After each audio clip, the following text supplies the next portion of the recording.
This looked interesting. Metric. So it's a shed, 4 meters wide, 5 meters long. Some kind of room in here. I don't understand what that means, but it's just a shed. So with a span that wide, 2x8 rafters would be fine. So let's just see what we shall see.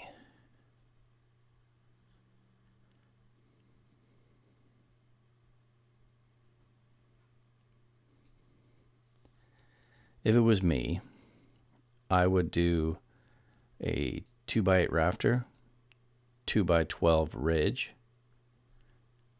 I would build rake walls, and this would be a load-bearing post, or at least this part of the wall would support the ridge on both ends. And because there's collar ties in here, then this wall won't bow out. But if you really wanted to remove the collar ties, you just have to go with a structural ridge. So that would have to be like maybe an LVL or a glulam. And I didn't know what that room was, so I just assumed that you could frame it, put 2x6s, or even, depending on what you want, 2x4s, but then you would have storage space on top of it. But I don't know what the purpose of that room is. As you can see, these, because I made that a room, the software stopped the wall here instead of making it a rake wall.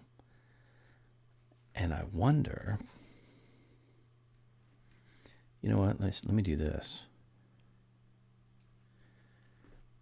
Let's see what happens if I tell it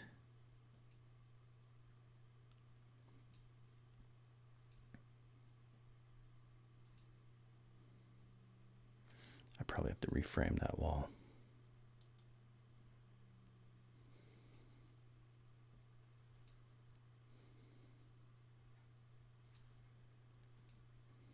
Boom. So there's that solution. Yeah, cute little building. I think one of the commenters was talking about building on top of block. Depends on your frost line, and it depends on how hard your ground is. Most people are going to put it on a footing with rebar in there just so that this stuff never moves. But we all got to remember this is just a shed. So if it's a shed, I've seen sheds like this on 8x8 pressure treated posts that are just buried in the ground. And the worst thing is the moisture from the ground will get up and rot them out. So if you can put a footing down, that's the best. Then it becomes a conventional foundation. But it's just a shed. So have fun. And that person's handwriting was amazing.